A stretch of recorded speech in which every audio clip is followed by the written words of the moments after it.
स्वागत है दोस्तों एक बार फिर से आप सभी का ओपीएस न्यूज पर। तो आइए दोस्तों जान लेते हैं आज 19 नवंबर 2020 के मुख्य समाचार, ताजा बड़ी खबरें, ब्रेकिंग न्यूज हेडलाइंस से। टुडे ब्रेकिंग न्यूज के अंतर्गत देश और दुनिया की 20 बड़ी और महत्वपूर्ण काम की खबरें निकल कर आ रही है। तो दोस्तों एक एक करते हुए जानते हैं आज दिन भर के सभी बड़ी और महत्वपूर्ण काम की खबरों की ओर। ऐसे में दोस्तों बने रहेगा इस वीडियो के साथ आखिर। चलिए शुरुआत कर लेते हैं आज की पहली और बड़ी खबर से, लेकिन उससे पहले आपसे एक छोटी सी प्यार भरी सी गुजारिश करते हैं कि अगर आप अपने चैनल ओपीएस न्यूज पर पहली बार जो दोस्तों अगर आप वीडियो देख रहे हैं तो वीडियो के नीचे का लाल कलर का सब्सक्राइब वाला बटन दबाकर चैनल को सब्सक्राइब कर लीजिएगा और पास वाले घंटी के बटन को दबा दीजिए ताकि दोस्तों आप रह पाएंगे दिन भर की काम की और लेटेस्ट खबरों से हमेशा अपडेट। चलिए दोस्तों पहली और बड़ी खबर निकल कर आ रही कि लक्ष्मी विलास बैंक के बाद अब आरबीआई ने इस बैंक पर लगाई 6 महीने की रोक, ग्राहक नहीं निकाल पाएंगे पैसे। जी हाँ दोस्तों कल की बड़ी खबर में अपन ने जाना था कि लक्ष्मी विलास बैंक में वित्त मंत्रालय के द्वारा 1 महीने तक 25,000 रूपए से ज्यादा पैसे निकालने पर रोक लगा दी गई है। मतलब ग्राहक 25,000 से ज्यादा पैसे नहीं निकाल पाएंगे। और उसके बाद आज एक और बड़ी खबर निकल कर आ रही है, रिजर्व बैंक ऑफ इंडिया ने महाराष्ट्र के जालना जिले में मनता अर्बन कोऑपरेटिव बैंक के ऊपर जो है दोस्तों पाबंदी लगा दी है। यानी कि अब इस बैंक के ग्राहक कैश पेमेंट और कैश पर लेन देन नहीं कर पाएंगे। कौन सा बैंक है दोस्तों? मनता अर्बन कोऑपरेटिव बैंक, जो कि महाराष्ट्र राज्य में चलता है, पूरे राज्य में चलता है। कई जगह पर इसकी ब्रांचें हैं जहां पर 6 महीने तक रोकड़ पैसे निकालने पर रोक लगा दी है रिजर्व बैंक ऑफ इंडिया के द्वारा। ठीक है ना। और हाँ, लक्ष्मी विलास बैंक के एडमिनिस्ट्रेटर ने क्या कहा दोस्तों कि बैंक के पास पर्याप्त धन मौजूद है, ग्राहकों को चिंता करने की कोई भी जरूरत नहीं है, उनका पैसा पूरी तरह से सेफ पड़ा हुआ है। ठीक है। चलिए बड़ी खबर निकल कर आ रही है, शिवराज सरकार का बड़ा ऐलान, लव जिहाद के कानून के बाद अब एमपी में गायों की सुरक्षा के लिए बनेगा गो कैबिनेट। जी हाँ, कितनी बड़ी खुशखबरी निकल कर आ रही है। मध्य प्रदेश सरकार ने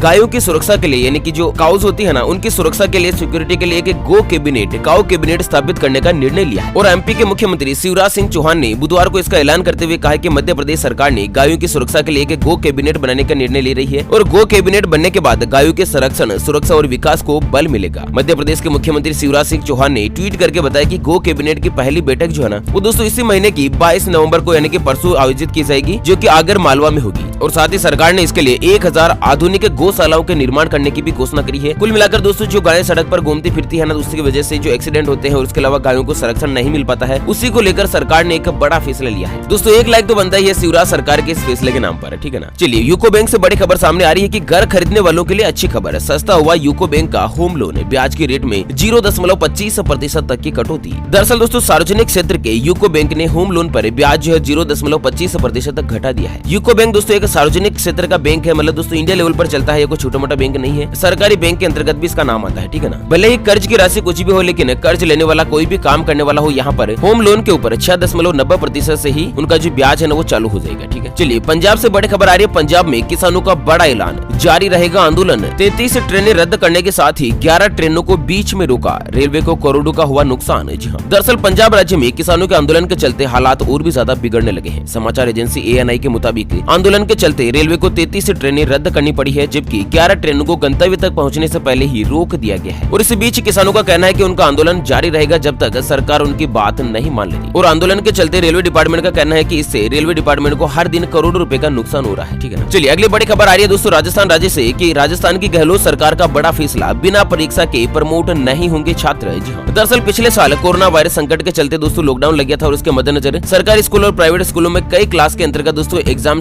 नहीं हो पाए थे। और उसके मद्देनजर केंद्र सरकार के साथ ही कई राज्य सरकारों ने फैसला लिया था कि बिना परीक्षा के ही छात्र छात्राओं को अगली कक्षा में प्रमोट कर दिया जाएगा। लेकिन इस साल को लेकर यहाँ पर गहलोत सरकार की तरफ से एक बड़ा फैसला हुआ कि किसी भी हाल में परीक्षा तो इस साल होगी ही होगी, बिना परीक्षा के राजस्थान राज्य में कोई भी विद्यार्थी को प्रमोट नहीं किया जाएगा। अच्छा वहीं दोस्तों आपको बता दें कि इस साल जो है ना गहलोत सरकार ने 30 नवंबर तक के लिए स्कूल और कॉलेजों को बंद करने का फैसला जारी किया है। और यहाँ पर सरकार की तरफ से एक नया नियम जारी किया गया, जिसमें आओ घर में सीखे नाम से एक नई पहल की शुरुआत हुई है, जिसके अंतर्गत विद्यार्थियों को सिफारिश की गई है कि वो घर में रहकर ही अध्ययन करें, ऑनलाइन क्लासेज का अध्ययन करें, कुछ भी करें, लेकिन परीक्षा तो होगी ही होगी, तभी दोस्तों वो अगली क्लास में आ पाएंगे। ठीक है। चलिए मेट्रो रेल को लेकर बड़ी खबर आ रही है कि मेट्रो में अब यात्रियों को मिली साइकिल ले जाने की अनुमति। जानते हैं किन किन स्टेशन से मिलेगा प्रवेश। तो दोस्तों अगर आप भी मेट्रो में यात्रा करने जा रहे हैं ना, तो यहाँ पर आपको बता दें कि मेट्रो में साइकिल के उपयोग में वृद्धि के मद्देनजर यात्रियों को मेट्रो के अंदर अपने साइकिल को फ्री में ले जाने की अनुमति देने का फैसला किया। अधिकारियों के मुताबिक कोच्चि मेट्रो स्टेशन और उसी के साथ ही कई अन्य मेट्रो स्टेशन पर साइकिल को फ्री में ले जा सकते हैं यात्रा के दौरान। कुल मिलाकर दोस्तों यहाँ पर सरकार के द्वारा मेट्रो ट्रेन के अंतर्गत साइकिल ले जाने की अनुमति प्रदान हो चुकी है। ठीक है। चलिए व्हाट्सएप को लेकर बड़ी खुशखबरी निकल कर आ रही है कि व्हाट्सएप ने शुरू की नई सुविधा, अब यूजर्स अकाउंट के जरिए किसी को भी गोल्ड कर सकते हैं गिफ्ट। जी हाँ, दरअसल दोस्तों अगर आप व्हाट्सएप का इस्तेमाल करते हैं और किसी को भी अगर आप गोल्ड को गिफ्ट करना चाहते हैं, सोने को गिफ्ट करना चाहते हैं, किसी भी चीज का अगर सोने चांदी का, तो यहाँ पर दोस्तों व्हाट्सएप ने एक नई पहल शुरू की है। दरअसल व्हाट्सएप की मदद से आप सेफ गोल्ड की एक शानदार योजना के अंतर्गत गोल्ड खरीद सकते हैं, किसी को भी गिफ्ट भी कर सकते हैं और उसके लिए भी आपको सुरक्षा की चिंता नहीं करनी है, पर्याप्त सुरक्षा के मद्देनजर। ठीक है, आपको बता दें व्हाट्सएप कंपनी के द्वारा पेटीएम, फोन पे या दोस्तों अन्य जो पेमेंट एप्लीकेशन होते हैं उनके साथ पार्टनरशिप कर ली है, जहाँ पर आप डिजिटल गोल्ड खरीदने के अलावा किसी को भी गिफ्ट भेज सकते हैं और ये गिफ्ट यूजर्स व्हाट्सएप या फिर किसी दूसरे मैसेजिंग एप्लीकेशन के जरिए भी भेजा जा सकता है। ठीक है दोस्तों, अगली बड़ी खबर निकल कर आ रही है योगी सरकार का बड़ा फैसला, 6800 प्राथमिक और माध्यमिक स्कूलों के शिक्षक सीखेंगे संस्कृत। जी हाँ, उत्तर प्रदेश सरकार के मुख्यमंत्री योगी आदित्यनाथ जी के द्वारा एक बड़ा फैसला लिया गया है। जानते हैं दोस्तों फैसले की पूरी खबर डिटेल के साथ, लेकिन उससे पहले हमेशा की तरह एक नजर डालते हैं आज के माइंड क्विज यानी कि गिवे वाले सवाल की तरफ। तो दोस्तों आज का माइंड क्विज वाला सवाल आप स्क्रीन पर देख पा रहे हैं। घड़े में घंटे और मिनट की सुई अगर एक साथ होती है तो कितने बजकर कितने मिनट होते हैं? जी हाँ दोस्तों, दोबारा सुन लीजिएगा, किसी भी घड़ी में अगर घंटे और मिनट की सुई एक साथ होती है ना, तो कितने बजकर कितने मिनट होते हैं? तो फटाफट से लिखना है क्वेश्चन का सही जवाब दोस्तों इस वीडियो के नीचे कमेंट बॉक्स में, और सही जवाब देने वाले किसी एक कमेंट्स को सेलेक्ट किया जाएगा हमारी ओपीएस न्यूज टीम की तरफ से और उसे दिया जाएगा एक टाइटन कंपनी का गोल्ड वॉच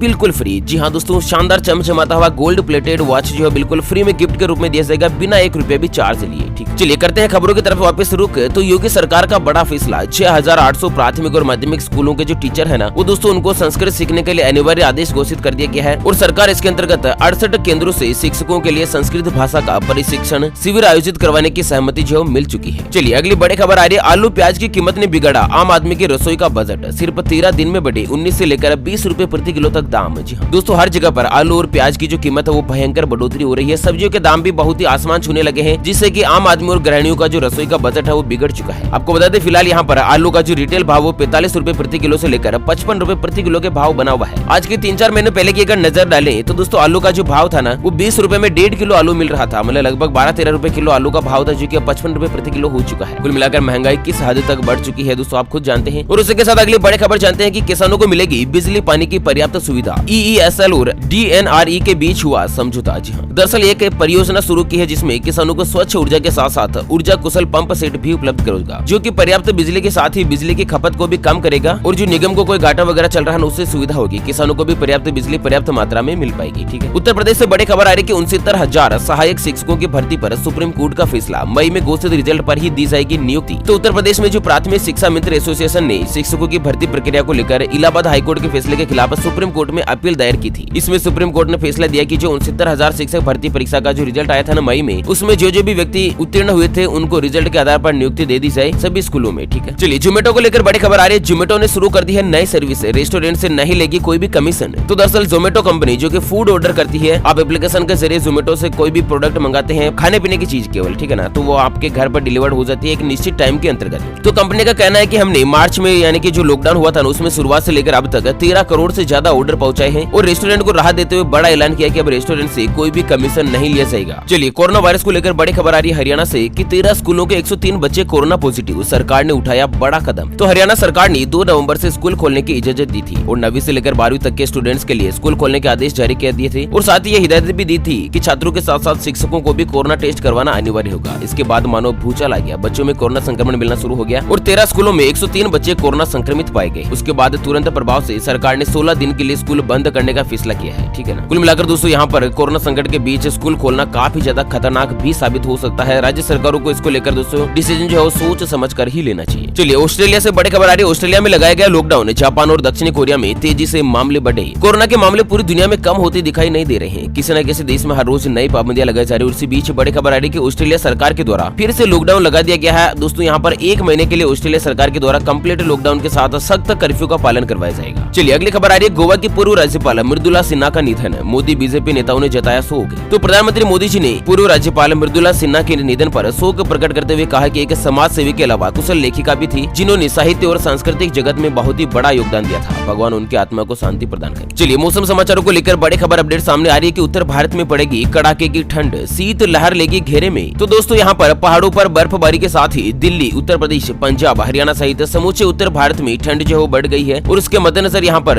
इस सीजन की बारिश भी चल रही है और जिसके मद्देनजर दोस्तों कई राज्यों में शीत लहर और ठंडी हवाएं बढ़ जाएगी। ठंड जो है कड़ाके की पड़ने की आसार जो यहाँ पर मौसम विभाग की तरफ से बताया जा रहा है। चलिए सोने चांदी के भाव को लेकर बड़ी खबर आ रही है, सोने चांदी की कीमत में हुई फिर से गिरावट, जानते हैं आज के ताजा भाव। तो दोस्तों यहाँ पर आज के ताजा भाव के अंतर्गत सोने की कीमत 357 रुपए सस्ते होकर सराफा बाजार में 50,610 रुपए प्रति तोला यानी कि प्रति 10 ग्राम सोना पहुंच गया है, जबकि चांदी 532 रुपए सस्ती होकर 63,171 रुपए प्रति किलोग्राम पर पहुंच गई। चलिए अगली बड़ी खबर आ रही है। केंद्र सरकार देश के सभी महिलाओं के खाते में डाल रही है 1,24,000 रुपए। जानते हैं इसके पीछे का पूरा मामला? तो इन दिनों सोशल मीडिया पर एक मैसेज वायरल हो रहा है, जिसमें दावा किया जा रहा है कि मोदी सरकार देश की सभी महिलाओं के अकाउंट में 1,24,000 रुपए जमा कर रही है। योजना का नाम बताया गया स्त्री स्वाभिमान योजना। जी हाँ, दरअसल दोस्तों एक लल्लू पंजू चैनल है यूट्यूब के ऊपर, जिसका नाम मैं नहीं लेना चाहता हूँ, लेकिन आपको बता दें कि उस चैनल के ऊपर स्त्री स्वाभिमान योजना के नाम से एक वीडियो अपलोड किया गया है, जिसमें बताया जा रहा है कि देश के सभी महिलाओं के जनधन खातों में 1,24,000 रुपए की सहायता राशि जमा कर रही है सरकार। आपको बता दें ये दावा है जो पूरी तरह से फर्जी है, वीडियो भी पूरी तरह से फर्जी है। और दोस्तों यहाँ पर PIB फैक्ट चेक के ऑफिशियल ट्विटर अकाउंट के द्वारा इसका ऐलान किया गया है कि सरकार ने इस तरह की कोई भी योजना नहीं चलाई है, और ग्राहक जो किसी के भी साथ अपनी पर्सनल डिटेल शेयर नहीं करें, नहीं तो दोस्तों ये जो यूट्यूबर होते हैं ना, वो दोस्तों आपके साथ लेने के देने पड़ सकते हैं। आपको बता दें कुछ यूट्यूबर्स जो दोस्तों चंद TRP और उसके अलावा चंद पैसा कमाने के चक्कर में लोगों की भावनाओं के साथ फर्जी वीडियोस डालकर खिलवाड़ कर जाते हैं। ऐसे में दोस्तों किसी भी सूचना के बारे में पूरी जानकारी के साथ ही उसके अंतर्गत आपको अप्लाई करना है। और हाँ दोस्तों, हर एक ऑफिशियल दोस्तों यहाँ पर ब्रांडेड रेपुटेड जो न्यूज है ना, वो आपको केवल और केवल DLS न्यूज या फिर दोस्तों OPS न्यूज के ऑफिशियल चैनल पर ही उपलब्ध हो सकती है। इसके अलावा सभी लल्लू पंजू चैनल जो है दोस्तों बहुत सारे हैं जो अपनी TRP बढ़ाने के चक्कर में, व्यूज बढ़ाने के चक्कर में फर्जी खबरें शेयर कर देते हैं। चलिए बड़ी खबर आ रही है। आंध्र प्रदेश में सरकार ने लिया ऐसा काम कि 2 लाख छात्रों ने प्राइवेट छोड़कर करवाया सरकारी स्कूलों में दाखिला। जी हाँ, आखिर क्या कारण रहा कि 2 लाख बच्चे प्राइवेट स्कूलों से TC कटवाकर सरकारी स्कूल में आ चुके हैं? यहाँ पर आपको बता दें कि आंध्र प्रदेश सरकार के द्वारा शिक्षा के ढांचे के नवीकरण के अलावा हर विद्यालय आधुनिक शिक्षा की सुविधा के लिए समर्पित किया गया है। स्कूलों में आधुनिक शिक्षा के लिए इंग्लिश लैब की व्यवस्था की गई है। परियोजना के पहले चरण के तहत 15,715 स्कूलों को लिया गया है, और इस योजना का पहला चरण जनवरी 2021 तक चल जाएगा। तो इसी के मद्देनजर दोस्तों सरकारी स्कूलों का ढांचा फिर से नया मजबूत किया जा रहा है, और साथ ही प्राइवेट स्कूलों को छोड़कर कई बच्चे जो है सरकारी स्कूलों में एडमिशन ले पा रहे हैं आंध्र प्रदेश में। कुल मिलाकर मोदी सरकार की जो नई शिक्षा नीति है ना, वो दोस्तों कहीं ना कहीं देश के विकास को और बेरोजगारी स्तर को कम करने के लिए बड़ा फायदा पहुंचा रही है। ओके फ्रेंड्स, इसी के साथ आज के मुख्य समाचार टुडे ब्रेकिंग न्यूज